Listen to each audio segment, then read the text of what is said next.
All right, welcome back to Soul Awakening with Sandra. We are on the final sub-law of cause and effect, otherwise known as karma. Yeah, you know that one. Karma's gonna get you, or karma's a bitch, right? Well, this 12th sub-law is called significance and inspiration. And before we just dive right into it, let me give you the definition of significance. The quality of being worthy of attention.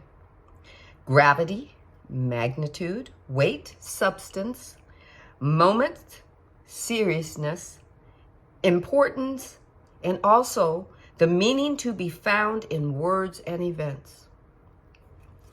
So with that, we already know what inspiration is, right? We always hear that one all the time. You hear it in church and you hear it, with your spiritual meetings, or you've heard it on YouTube or your podcasts, or even my podcast that you're following along with. But significance, wow. That's one that I didn't think that the universe would tune into and home in energy with us. So before we start, I'm going to actually, what I've learned about significance and inspiration is it's the basics of the 12 sub-laws. It's the most basic one, right? So in this book by Christopher Vince Gonzalez, it's called The 12 Laws of Karma. He states, and I'm going to read it to you, one gets back something from whatever they put in. And he reads, every personal contribution is also a contribution to the whole. Loving contributions bring life to and inspire the whole. Now, here's the kicker with this. We as human beings think that we're separate from everything. We're separate from the universe, we're separate from Mother Earth, and we're separate from each other. We do things without regard for each other, for the earth, and for the universe. Therefore, when we're in religion, when we're talking God, God is separate from us as well. We have to look to God. We have to get right with God. And then when we die or when we transition, whatever action word you want to use, we wait for God to judge us. Either we've done well and we've transmuted our sins or our transgressions, and we get to move on and go to heaven, or we don't move on, we go to hell. And we will be subjects of a quote-unquote devil. Now, you can believe what you want, because this podcast is not to change anybody's belief, because, and the reason is, a belief is a thought that is vibrating, and you have that thought over and over again, and it vibrates and vibrates and vibrates and gets bigger. Then that thought becomes your belief, because the universe has given you, shown you, manifested for you that thought over and over and over again. And that thought and that belief becomes your truth. So whether you believe there's a devil or not is not why I'm sharing with you. Remember also that your truth gets to change when you find something worthy enough to change it. So let me read on. And the reason why I said that we as human beings think we're separate is because of this. The significance is that we're not separate. Everything that we do say and manifest is for the whole. Not just the whole of humanity, but the whole of Mother Earth. It vibrates. The whole of the whole ecological system, including every animal that we come in contact with, every animal being, every plant being we come in contact. We're part of that whole. Mankind is always saying that we're on top of the food chain. But we're only on top of the food chain because we have opposable thumbs and we created weapons that are more succinct in killing. Right? Therefore, we're separate. We're on top of the food chain and we're separate. But the if you want to believe that there's a sin that was committed, it's only being separate from the consciousness of God. So here we are in what is called this third density duality that we're in. We're in a third density duality because we have free will. We have free will to choose. Now, animals instinctively choose, yes, but they're not moved by our feelings to make a different choice. They choose it, and what it is what it is. Perfect example is if a gazelle is out in the jungle drinking water from the river, and a lioness or a lion pursues it, and it doesn't matter what it's pursuing it for, at least to our greater thought pattern, it's not having a thought about why the lioness or the lion is chasing it. It's just the thought pattern is fight. No, it can't fight it. Flight. So it runs. And it outruns the lion. Do you think that it ponders its past and thinks about its future? In a few minutes, the lion is gone, and it's further down the riverbank, and it just starts drinking water again, or returns to its herd or flock or whatever it's called. Humans, however, we're given this ability to have free will, and all the thoughts that are flowing through us, we get to monitor those thoughts, but we don't.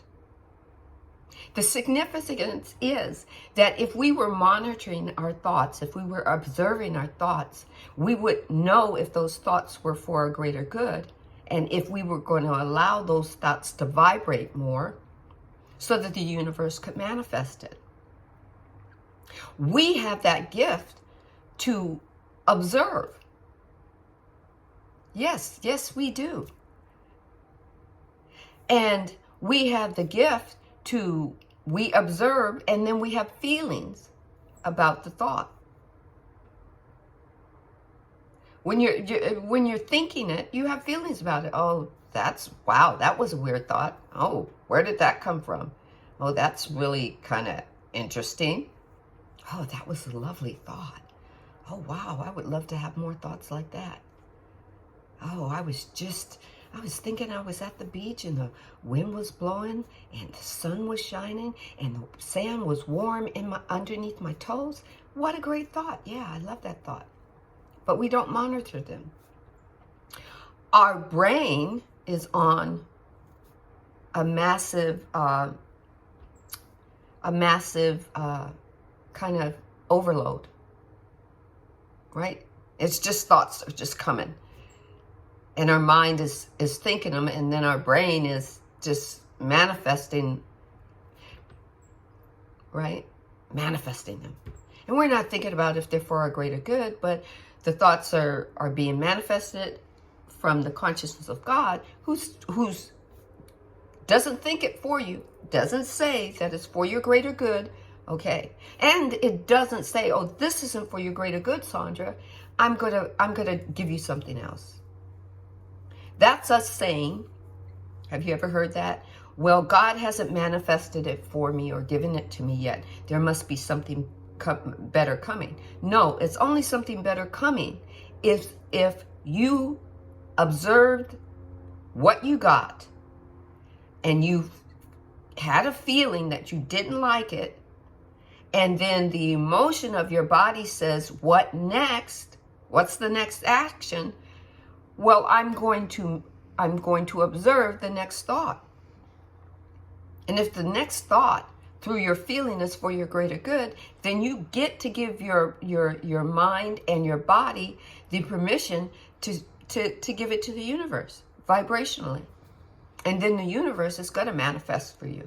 And then through those thoughts and those feelings that continue to vibrate for your greater good, you're in that allowing moment to receive. But here's the kicker. We're even separate from our thoughts, because we have people telling us, that our ego is bad. Our ego is harmful to us. You got to bring that ego under control. Yes, you do, but it's not bad for us. It's protected us all our life until we had a awakening, if you've had one yet. Right? Your soul, the consciousness of God, is always with you. It resides in you. It's flowing through you. It's having a relationship, expressing through, in, and as you. It may be doing it quietly because your mind or your ego keeps being loud. And the reason it's loud is because it's either in your past, feeding you a bunch of bullshit about who you were then, or it's in your future about how you'll never get to who you think you could be because it's too difficult. And those are the loudest vibrations going on. But definitely the consciousness of God, your soul, is there. It's always with you. It's a presence that is never an absence. So now I'm going to read to you what this gentleman, Christopher Vance Gonzalez, in The Law of Karma, 12 Laws of Karma. This is the 12th law from his perspective. One man or woman with a vision can change the world. The way we change is through ourselves. We change ourselves. We simultaneously empower everyone who comes in contact with us as we change. We have the power to spark the same change within ourselves in any given moment. If you neglect your power, you will eventually drift without direction, and you will become a victim of circumstances that you created. Karma and inertia will keep them in motion. Karma is continually vibrating. It's continually listening to our vibration. So this guy says, it's never too late to change. It doesn't matter if you're 8 or 80. So we are commissioned by the consciousness of God that's expressing through, in, and as us, seeking itself. And every law that the consciousness of God has put in place is running continuously, never ceasing, except when we sleep. Then you get to reset. You get to recharge. And then the next morning, or if you take a nap, the next moment that you wake up, you get to decide what your significance is. You get to decide what your inspiration is. You get to decide if you're going to go back into a moment of thought that's running and it's not giving you the greater perspective of self, yourself, and if you want to change it. It's before it becomes a past moment. And remember, I want to tell you that our ego cannot live in the present moment. It lives where time is. It created time. Third density, duality, our egos became conscious of itself. And it wanted to become your and my creator. But we all know that the creator is the consciousness that is never absent from us. It created everything because it is seeking self through everything that it created. And what I mean by seeking self is that it knows everything spiritually. It knows everything through light. It knows everything vibrationally. And it gave us, or it's allowing our souls to move through the densities to come back to the consciousness of being present and never absent. And through our souls moving through these densities, it is helping what I called God seek self, become aware of itself through physicality. So it is seeking the significance that we have, that we find. And remember the definition of significance: to be worthy of attention. It's seeking self through the attention of us. And the attention of us into all that is created. Seeking self through us that is part of all that is created. Seeking significance. Seeking the seriousness or the importance or the moments or the substance, the weight of what we seek. Significance. Do we know self, ourselves? Here's my thing. It's not a thing, it is. My soul told me that as I'm moving through my authenticity of me, that I used to be is a we. Because that's authentic. That's authentic of consciousness. Is becoming we. We, that is us, that is all. The law of one. This is what significance and inspiration is. That our souls have come to serve as it seeks self through us. So are we asking, how do I serve? Because in serving others, we serve self, us. We grow, we expand. In serving others, we allow the understanding and the wisdom of the universe to come forth through us. Yes? So I want to read you something else in the same book. In any given day, there are 84,600 seconds. What we do within those seconds is creating our next one. Right? We are continuously creating. Our mind is tapping into and pulling forth a thought. It's on automatic. If you're not observing it, what's going to create for you in that next second? Because our mind and ego is grabbing thoughts and putting out the vibration of those thoughts as serving you to protect you, serving you to keep you in generational boxes that no longer serve your greater good. Yes? And your mind, that ego part of you, is latching on to thoughts that can create an identity for you. And you would say identity is good.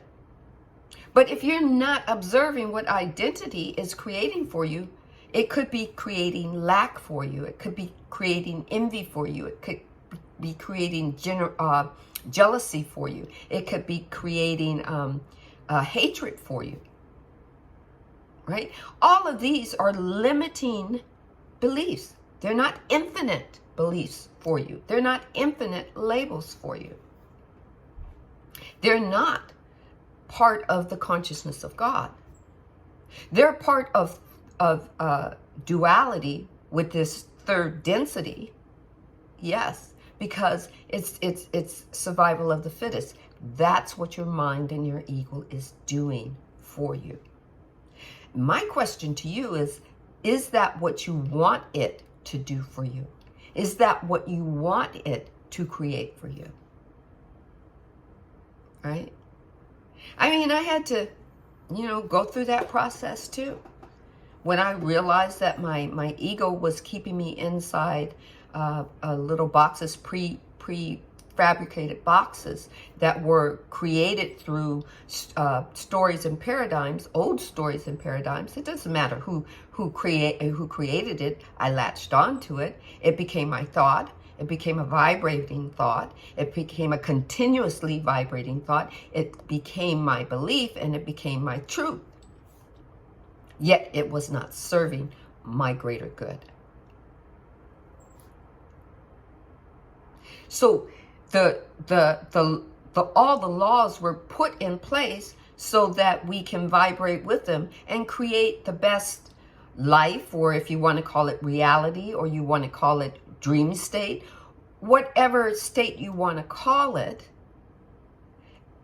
We were created to live life, and life was meant to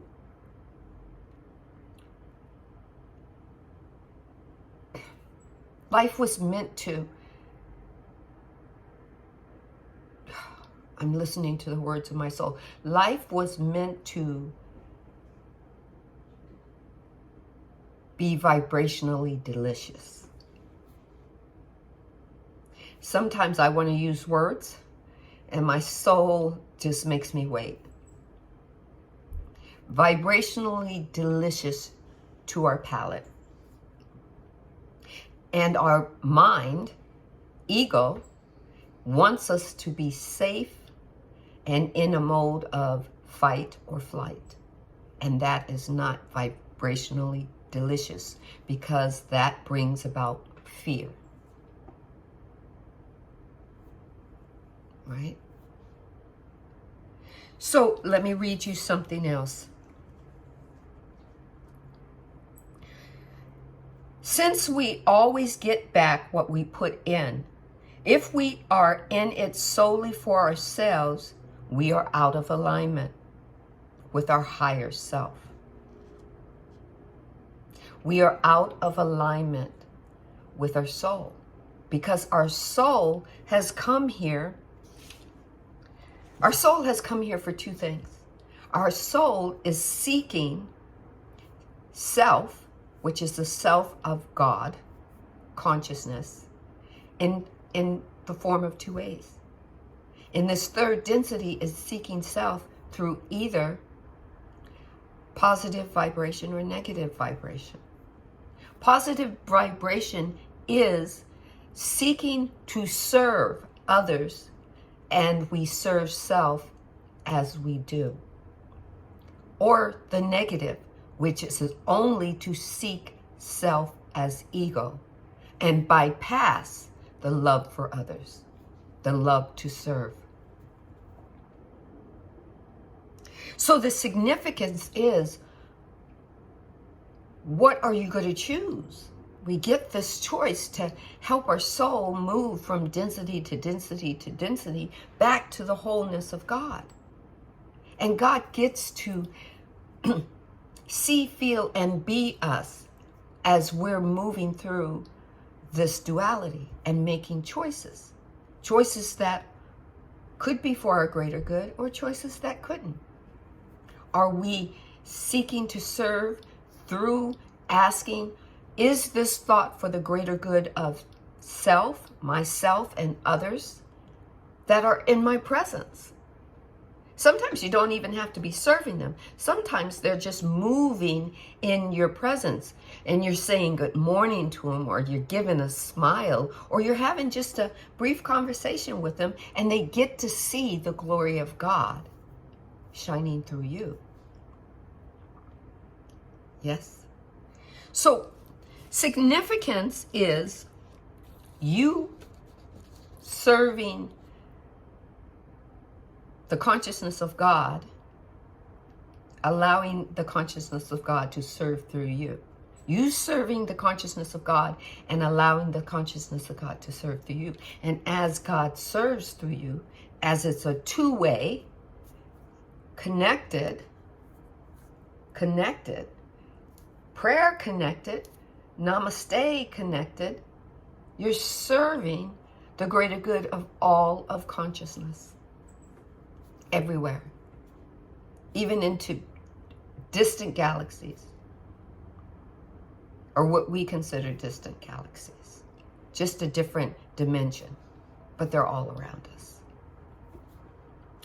So I also read in Conversations with God in the Book 1 series, it said that consciousness is communicating through our feelings, through our thoughts, and through our emotions. So they're not bad to have. It's not bad to have a feeling. It's not bad to have a thought. It's not bad to have an emotion. Consciousness is flowing through it. It's feeling what you feel. It's seeing what you see. It's tasting what you taste. We're the only one that puts a definition on it of, or not a definition, but an ego label on it of good or bad, right? We're the only ones that do that. God doesn't do it. God just feels it. Oh, is that what that feels like, right? Duality is you've got to feel, if you want to feel love, you've got to feel what it is to be disliked or even hated. You feel it. You don't resonate in it, but you feel it, and then you allow your body to go, oh, I don't like that. It's an emotion. So then through that emotion, you get to tap into, oh, that thought, we're deleting that thought. Delete. Just like something pops up on your computer that isn't for the greater good of your computer. You hit delete, right? We don't want that software. No, thank you. Delete. Right? I also read in Book 1 on page 4, the source sends us highest thoughts, clearest words, and grandest feelings. The ego, and I'll add this to that, the ego taps into the lowest thoughts, the lowest feelings, and the meager feeling, right? Or the meager words.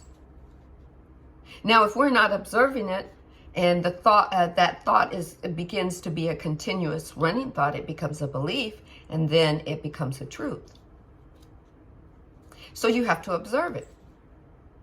If you're observing it and you feel it, and that your feeling is, ooh, that doesn't feel good, and your body says, she's not feeling it, she's not feeling it, right?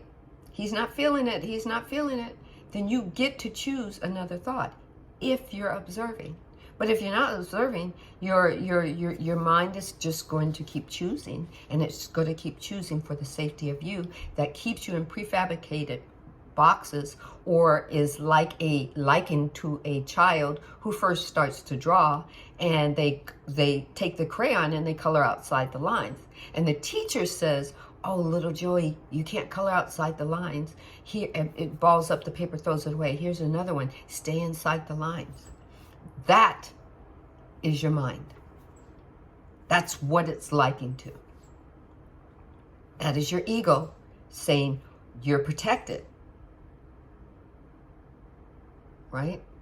But life wasn't created, this whole echelons of life that God has created wasn't created to protect us. It was created to live and multiply. And not multiply like go have millions of babies. No, no, no, no, no. Life was created to multiply itself. If you're loving life, it's going to multiply loving life, and you're going to get more of it. If you're hating life, if you're discontented with life, and that's all you're focused on, then that's what the universe is going to give you more of. Yes? Significance is that you are tapping into how serious you are making a situation or circumstance, or how serious you're allowing your mind or ego to make it. Some things are likened to being molehills instead of mountains. But see, your ego, your mind, will make it a mountain. Will make it more difficult than it is. Will make it more painful than it really is.